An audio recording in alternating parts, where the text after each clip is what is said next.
I would like to thank and welcome everyone for joining this webinar on how to create and implement stronger OGP action plans. This webinar is in the framework of the EU-funded project Advocacy for Open Government that aims to encourage governments in Albania, Bosnia and Herzegovina, Kosovo, Macedonia, Montenegro, and Serbia to become more transparent. First of all, I'd like to introduce myself. My name is Artelia Mitrushi, and I'm a think tank fund fellow for Open Society Foundation, and together with my colleague Georgi Vurmo, who is an independent research mechanism for OGP, will be presenting this webinar. The estimated duration of the webinar is around 40 to 15 minutes. So if you have any questions, comments, please feel free to share them either during the presentation or at the end of it, and we will try to answer them at the end.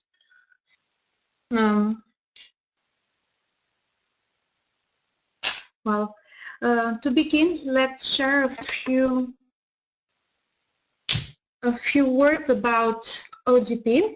The Open Government Partnership is a global initiative launched in September 2011 as an effort to make governments better. OGP aims to secure concrete commitments for governments to promote transparency and accountability, empower citizens, fight corruption, and use new technologies to strengthen governance. In order for countries to join OGP, they all must meet the following criteria. Eligibility criteria, embrace the Open Government Declaration, deliver a national action plan with concrete open government reform commitments, developed with public consultation, commit to independent reporting on their progress. For a number of countries, however, such as Albania, Bosnia and Herzegovina, Croatia, Greece, and many others you can see on this list, action plan is due this year on the 30th of June 2016. Countries participating in the Open Government Partnership are asked to co-create national action plans together with government and civil society that elaborate concrete commitments to open government reform. It is important to mention, however, that there is no checklist of reforms that OGP requires of its governments. OGP is designed as a race to the top, embracing a volunteer approach to a government, allowing each government and their civil society counterparts to identify commitments most important to each local context. OGP timeline for 2016. OGP participating countries operate on a 2-year action plan cycle. This means that every country will be implementing an action plan at all times. All national action plans should cover a period of implementation of a minimum 18 months, and although individual commitments may vary in length. Now, for this year, OGP timeline 2016, the timeline is January-June 2016 will be government and civil society co-create OGP action plans. In May 2016 will be drafting plans for peer review, so in a month. The draft is sent for peer review to the OGP main unit, and they provide their comments and suggestions, which are not binding, however, need to mention. On June 30th, governments submit final action plans, and on July 1st, the start of the implementation of this action plan begins. For more information regarding the OGP manual and the timeline and details about action plans, etc., you can find them and check them at the website, which is here on the right. Also, you can check out the IRM report for 2015. For more information regarding the IRM report, my colleague Georgi will explain in depth later on during the presentation. However, a few words about this report. We also produced 2 reports during the 2-year action plan cycle. This progress report assesses countries on the development and implementation of their OGP action plans and offer technical recommendations for further improvement before countries publish their next action plan. So if you have any comments or questions, please don't forget to write them, note them down, or write them on the right, and we'll try to explain later on through Georgi's comments. Regarding the OGP manual, the OGP manual is developed by the OGP support unit, which in order to support reforms in government and civil society, and when necessary to hold them account for promises made.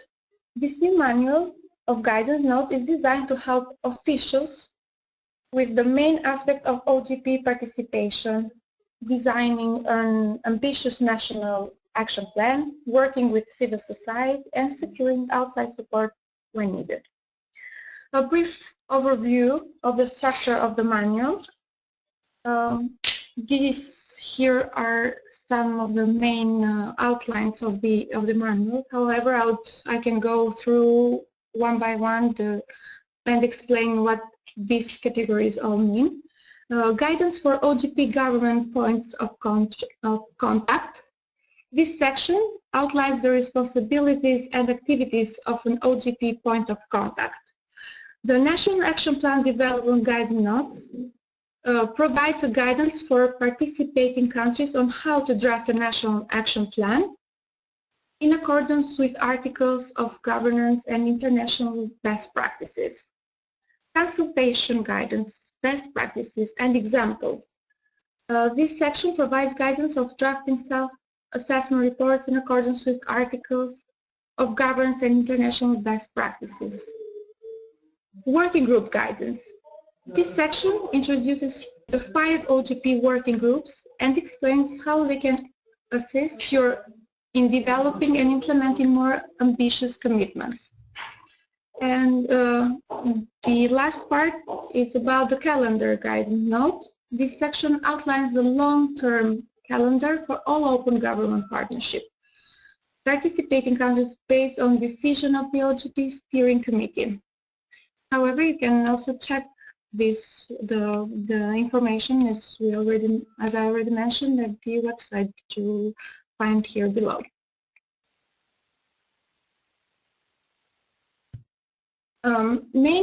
Good action plan. Let's talk a little about what a good action plan on OGP action plan is.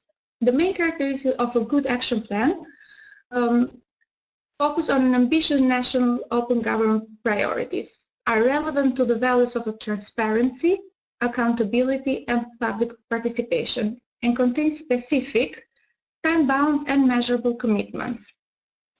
By ambitious, we mean open government reforms that stretch the government beyond its current state of practice, significantly improving the status quo by strengthening transparency, as you said, the accountability and public participation in government. Countries may choose to initiate new open government initiatives in their action plans or improve existing ones, ongoing reforms, let's say.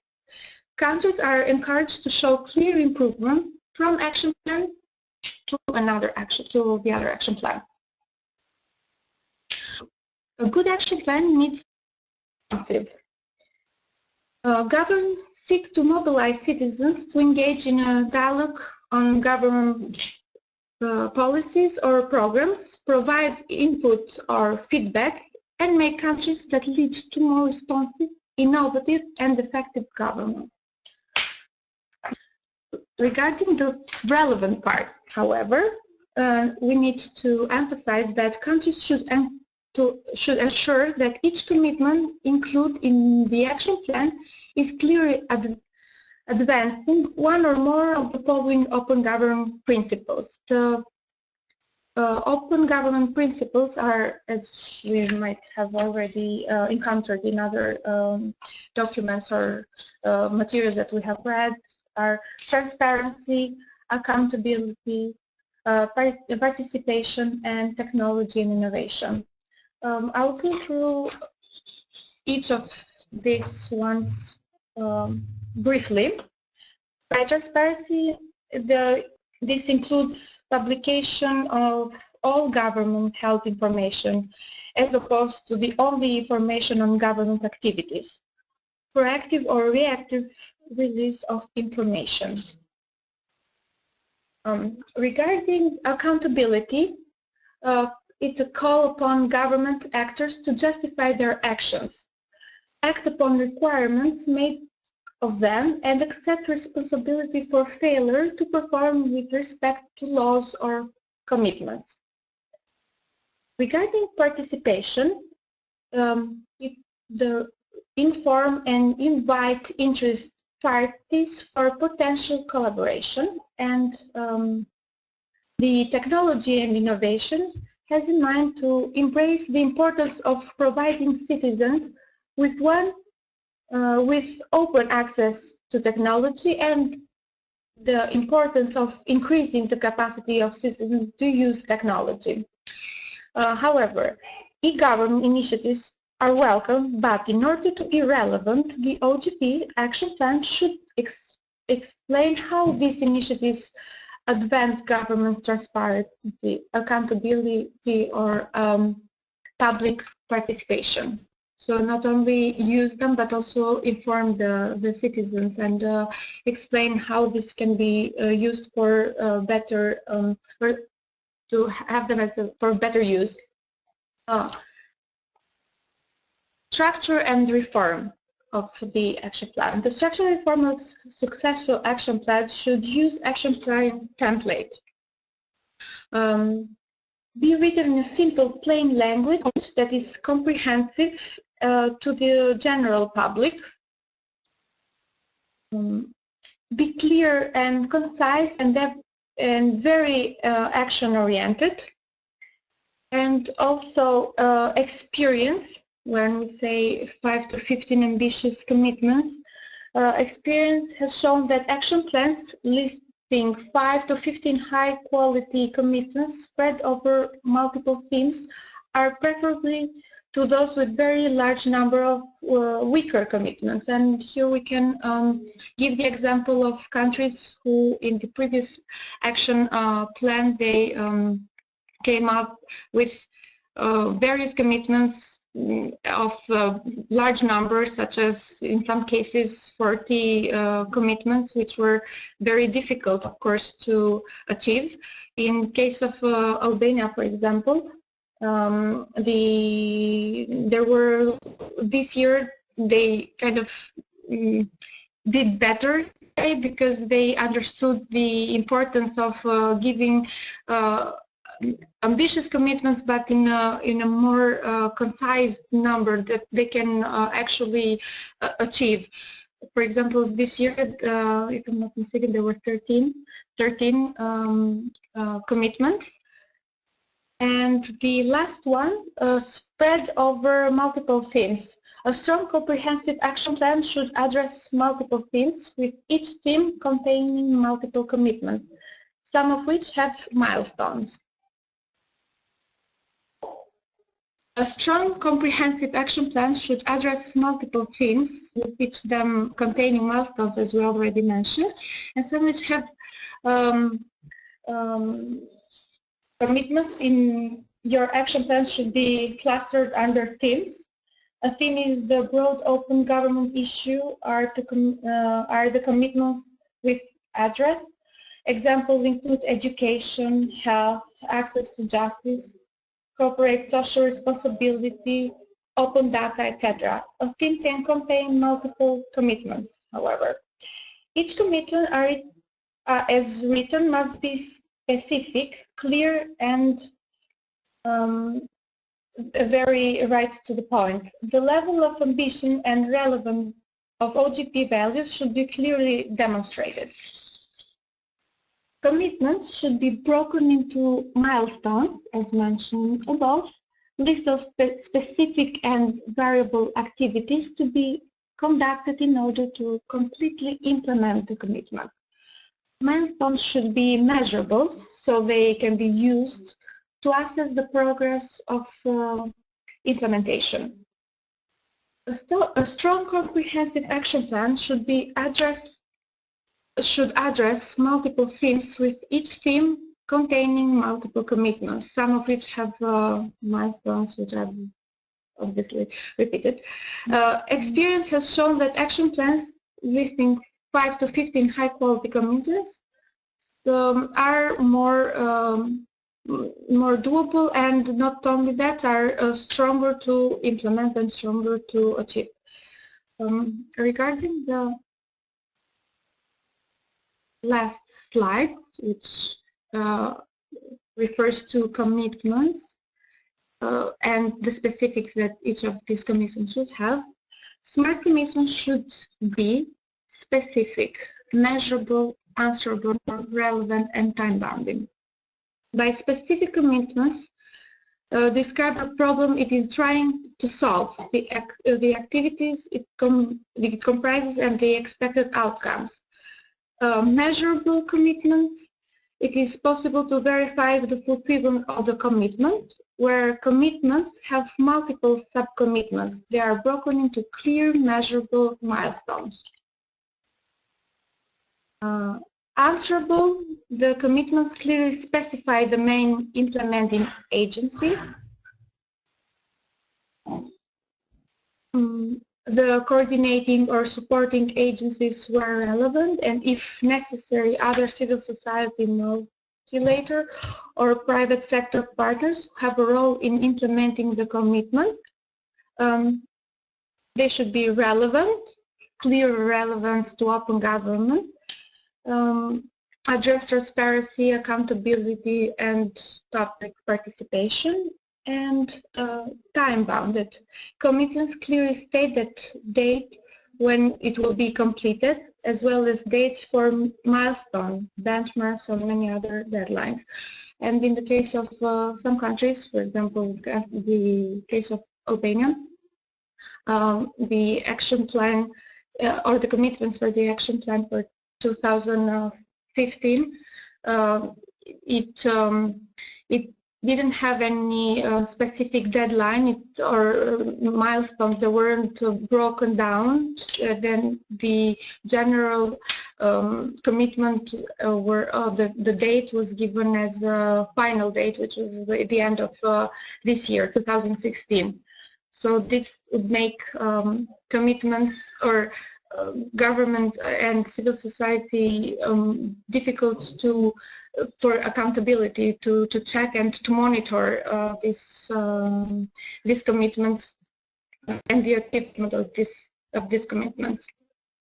So I will pass the second part of this presentation to my colleague Georgi, who will explain in more depth to continue the commitment. Thank you, Thea, and also thank you for attending this webinar or for listening to it. Also from my part, I'm Georgi Boom. I am IRM researcher for Albania. Basically, what I will try to do is elaborate the content that my colleague Attila presented here from the perspective of the IRM. And given the fact that this webinar is being recorded, I will not say anything that I'm not allowed to say in public. So basically, I will share with you some of the insights that we as IRM researchers use from our manual, which is a bit lengthy document of approximately 60 or 80 pages, but the length is precisely what bothers in this case, because it is not many people have all the time the nerves to go through it. So I'll try to bring the main highlight from the manual and from our experience as IRM researchers in assessing the different action plans and the process of the OGP in different countries. So to start with just a brief intro of IRM, what is IRM? IRM is basically the independent judge who is involved with the OGP to assess the progress and the efforts being made not only by the governments but also by civil society. We try to be independent from both sides, from both government and civil society, but we also try to consult at the maximum both stakeholders but also other OGP interested stakeholders. The purpose of the IRM researcher and the IRM report basically is not to rate countries. Instead, it is we are here to help improve the OGP process and to help countries improve and get deeper into the content of the Open Government Partnership. We try to be, as I said, independent. We try to be fair. We make no assumptions. We try to be as inclusive as possible, certainly impartial, and above all, IRM is also to IRM is very important also to be open and transparent, and this is why our IRM manual, which is our guiding Bible, is online on the website of the Open Government Partnership. Developing the commitments. This is the starting point, basically, of an Open Government Partnership process in any country. As my colleague mentioned, countries try or are invited to develop specific commitments targeting four OGP principles: access to information, civic participation, public accountability, and the use of technology and innovation for openness and accountability. However, although different countries may classify specific commitments under one of these principles or broader themes, often this is not made so, let's say, successfully. So sometimes, for instance, in relation to access to information, as my colleague said, the goal or the commitment should target to open the government-held information, but these commitments are not restricted to just releasing of data. They may engage proactive or reactive releases of information. They may pertain to different mechanisms to strengthen the right to information. They, in any case, must provide open access to information, transparency, and above all, when open data are concerned, this type of commitment should strive to meet the highest standards of possibly and hopefully the 5-star open data standards. Civic participation, also the commitments around this OGP principle may pertain to form of public participation or to broader civic participation. But sometimes what is not considered by us as IRM, typically civic participation commitment are cases when commitments assume participation will increase due to publication of information, or commitments on decentralization by the mechanisms for enhanced public participation, and other cases. Technology and innovation for openness and accountability is a sort of cross-cutting theme or cross-cutting tool that may and should be used in order to advance the developments and the reforms governments are undertaking in the previous three main themes. Again, it is important to note, as my colleague said, that not all e-government reforms would by default improve openness of governments, of government. When an e-government commitment is made, it needs to articulate how it will enhance at least one of the principles: access to information, public participation, or public accountability. When we speak about public accountability, the other thing that when designing the commitments, different stakeholders should bear in mind that this is not related only to enhancing internal public accountability or internal institutional mechanisms that do not have a public outreach or a public interface. So it is important in public accountability commitments to have particular emphasis also on the question of, let's say, how the public is involved or how the public does benefit from this, and not only the employees of a certain government agency and institution. When designing the commitment, it is important to embark on an open approach. We should not be ashamed to say that I don't know this thing, or I don't know how to improve myself in doing this. We should get in touch with our peers in case of civil society, with regional or global or even other national civil society players in order to bring more thoughts and to bring more understanding and expertise around the process of developing the action plan. The same would apply also for governments. They should link up, and this the OGP support unit is the main tool the OGP is providing, actually, in order to provide direct assistance to governments, but also to help governments, different governments, to learn from each other, get them in direct contact with one another, and learn from their processes and even their failures. Why not?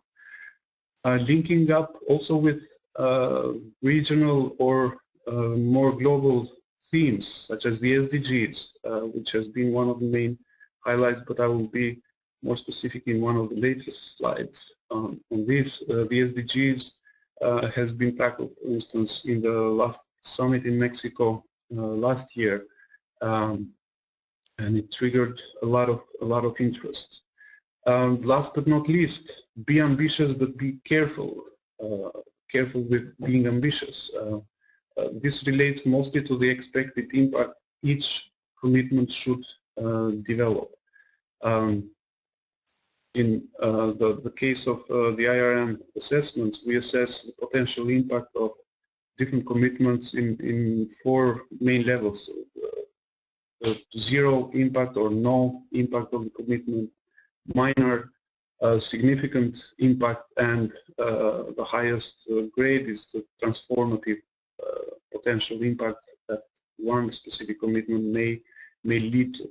This is always analyzed in the local context. So what may be of transformative impact in a certain country, in another country may be business as usual. So it is important to link up with the local context and to better grasp that local context and how it interacts and interlinks with different phases of the commitment. When we, as IRM, analyze the different commitments, we ask a number of specific questions, starting from basic information, providing the title of the commitments, whether or not whether or not associated with a broader theme, whether or not it's made of different milestones and actions, whether or not it is linked with specific deadlines and whether it brings also on board on the implementation of the commitments other stakeholders besides the government and civil society. Specificity and measurability is usually one of the most, at first sight, looks very easy to assess from the IRN perspective, but when you look at the overall implementation of different commitments, this is very, very important because it helps you track the progress made or failed to make, and it helps also government and civil society, basically the implementing agencies, lead or supporting, to better outline the timeline of actions and the extent of actions they should carry out in order to deliver on the objectives and the goals of each commitment.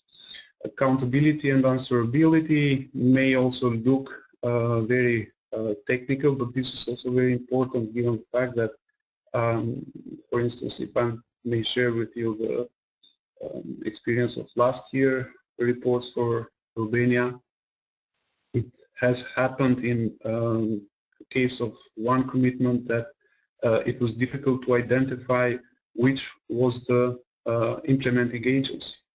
In the case of other commitments, we saw that having clearly indicated who is the accountable and the main institution, primary institution responsible for the commitment, and when these institutions had applied a more open approach by bringing on board other stakeholders from civil society but also private sector, it has led actually to a sort of positive spillover effect. So in the case of one of the commitments undertaken by the Ministry of Interior, the group that was assigned to implement this commitment, thanks to this brainstorming and broader contact, they came up with new ideas, and they actually developed new tools for involving the public in holding accountable the police, the state police for its actions, and has been in the last year one of the most successful actions that has generated an involvement of over 40 or 50,000 for citizens, basically reporting online via an app that was developed by the Ministry of Interior. On relevance, I'm not going to elaborate more because I think it was very clearly explained by my colleague.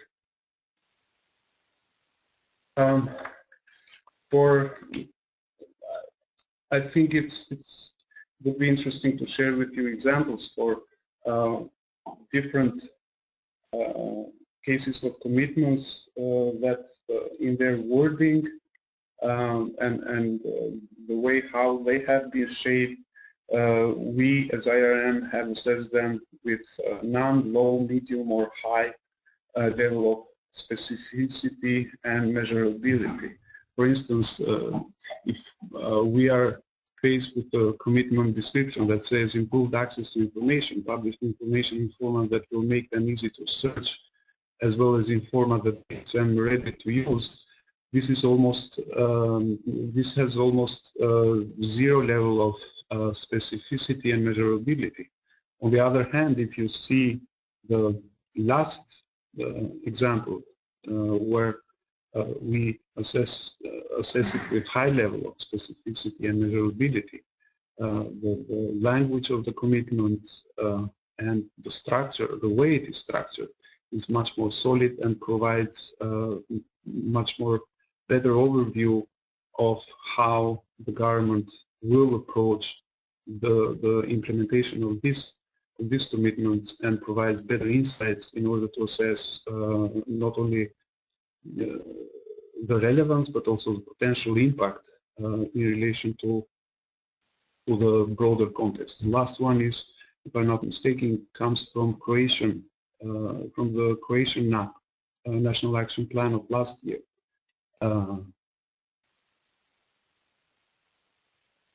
Start commitments As I said in the beginning, IRM does not make any rating of countries. What we try to do is to highlight the best practices and positive lessons learned in order for all stakeholders involved, countries, civil society, governments, to improve themselves.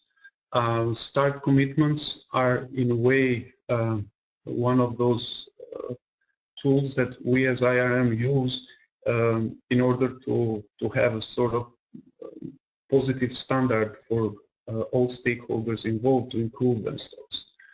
So basically START commitments are those commitments who are relevant, specific and measurable, high potential impact, and in the course of implementation they have achieved significant progress.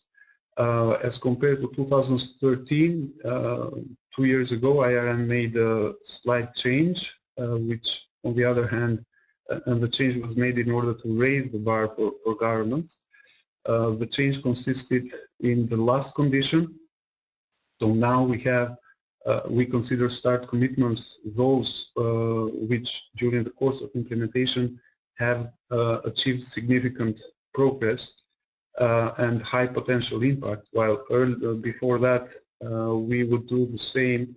We would rate as START commitments also those with moderate impact, moderate potential impacts, not only high potential impact. And we have provided here a number of examples that over the past 2 waves of National Action Plan developments have been rated as START commitments. The SDGs, I'll be very brief on this. One of the added value of European Government Partnership is that as a platform and as a process, as an experience, it can be used very much in order to advance not only national reforms and national priorities for societies, but also regional and global ones. The Sustainable Development Goals are a follow-up of the Millennium Development Goals, which I'm not going to enter into details, but I'm sure most of you are very much aware of the outcome and the impact they produce. The SDGs are a step further, and many hope they will be accompanied with a much more solid track record of implementation. And the link between SDGs and Open Government Partnership was one of the issues or themes that was discussed at the last OGP summit in Mexico, and it triggered a lot of interest given the fact that there were many stakeholders interested on how OGP can be plugged in this platform, while there were also others that were sort of skeptical and or even puzzled by the question, how can the two be used to improve one another? Out of 17 goals of the SDGs, of course, goal 16 is more directly linked to the content of OGP. Goal 16 reads, promoting peaceful and inclusive societies for sustainable development, providing access to justice for all, and build effective, accountable, and inclusive institutions at all levels. This formulation of Goal 16 certainly links with basically all key aspects of a governance and political system. It relates to justice, it relates to good governance, it relates to civic participation, to accountability of governance systems and institutions. However, for the remainder of the 17 bullet list, OGP is also very much is a tool that can advance their implementation. and this can be done not only by taking further the fourth principle, which is technology and innovation, but also by bringing more flavor of the remaining three OGP principles, for instance, access to information, accountability, and civic participation. These are all principles that certainly can find place in goals such as ending poverty in all forms everywhere, or ensure healthy lives and promote well-being for all at all ages, ensure access to affordable, reliable, sustainable, and modern energy for all. These are some of the SDGs goals that are mentioned in the in the platform. And in the past 2 rounds of National Action Plan developments, we have seen actually many different commitments made by different governments globally that target precisely these goals or these themes, such as environment, healthcare, education, economic development, employment. So I would say that there is a lot to be there is much room for combining efforts in both regards. On the consultation process, so after elaborating on the content side, some tips from the IRM perspective on the consultation of the National Action Plan, how we should, or you basically should, approach this process. What is needed? It's needed some key measures: availability of timeline and process, adequate notice, awareness raising and information, use of multiple channels to do that, to inform and to raise awareness. Stakeholders should pay particular attention also to the breadth of consultations. And certainly the last one is important not only for IRM, but also for governments and civil society to learn, document and provide feedback and gather feedback. Some of the key questions that IRM would ask in relation to the advanced notice and awareness phase is, was the process for public consultation and timeline publicly available? Was there enough advanced notice? Were there any awareness raising activities, and if yes, at what levels? Were they focused only in the capital, or did they go beyond the capital at national level? In relation to the breadth of consultation, some of the questions that we as IRM would ask include, were consultations held only online or even face-to-face? What was there any summary of public consultation provided online? Who was involved in the consultation? What kind of stakeholders and to what level did they participate? Was the invitation, consultation invitation only or open? And a series of other questions. At the end, based on the narrative, we would rate this the breadth of consultation and the general consultation processes being shaped only to inform, to actually consult, to proactively involve, or to collaborate and empower the stakeholders involved. So not only the government stakeholders, but also civil society ones and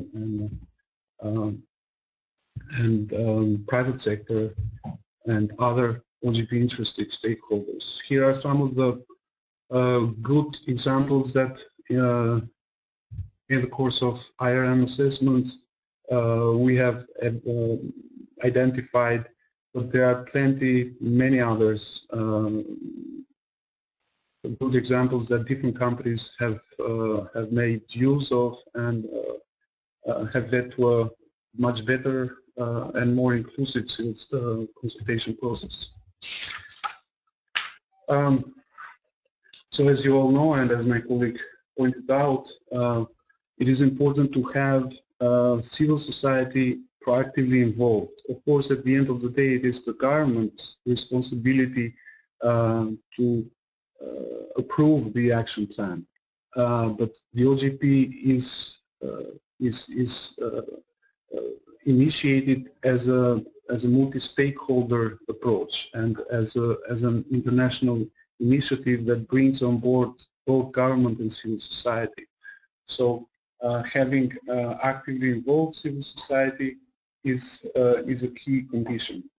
Also, we should all bear in mind that consultation is not a one-time event and is not only limited to the consultation of the action plan.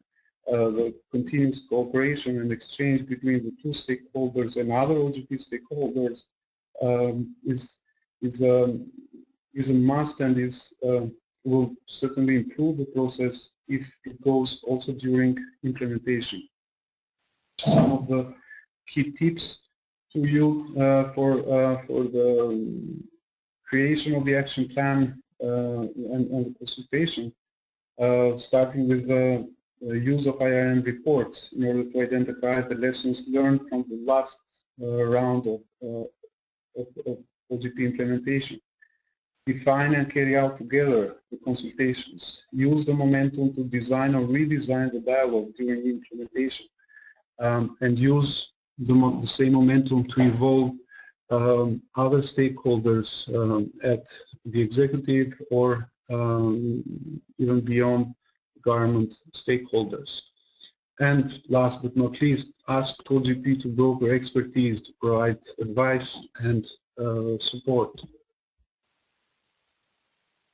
As we're nearing the end of the presentation, the multi-stakeholder forum is also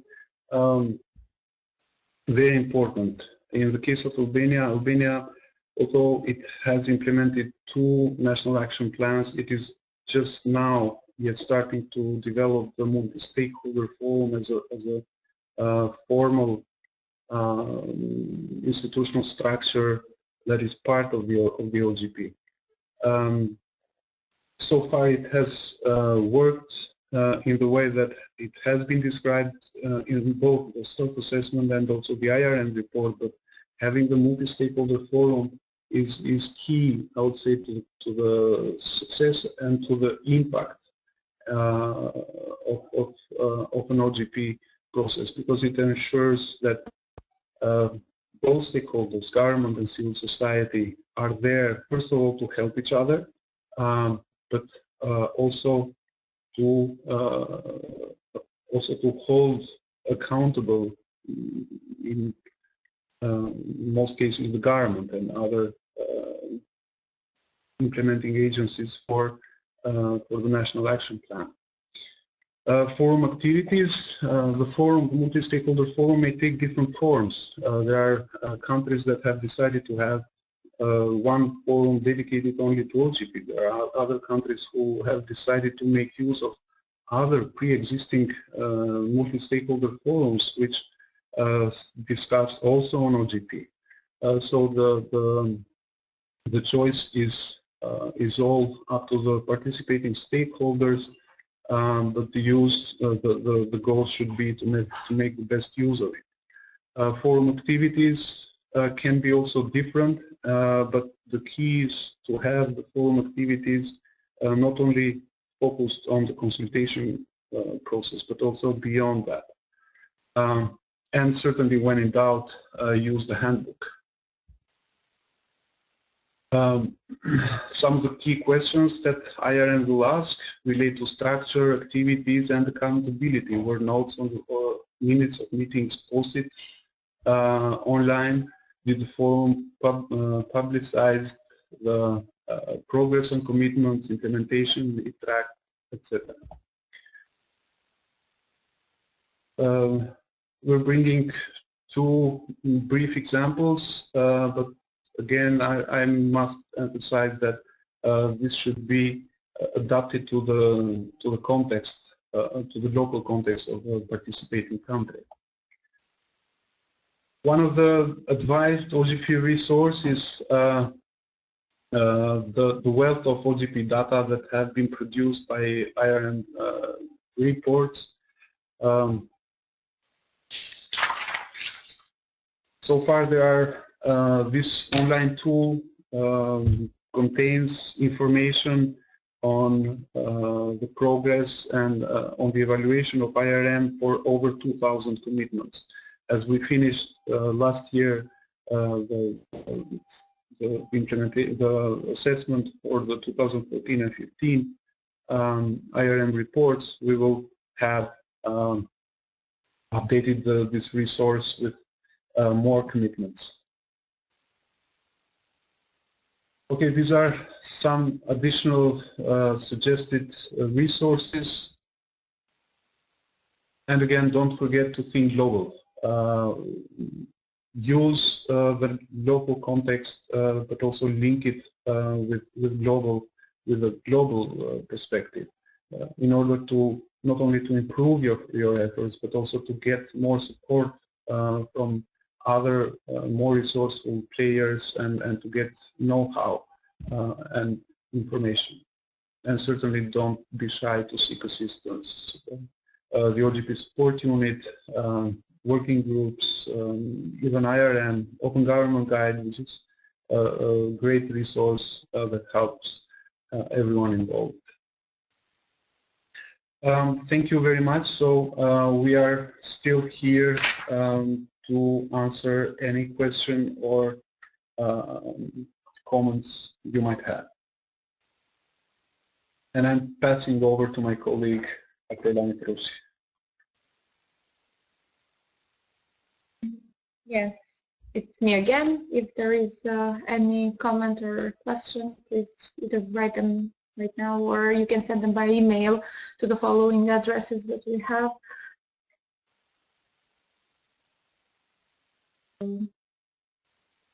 Thank you. Have a nice day. Bye.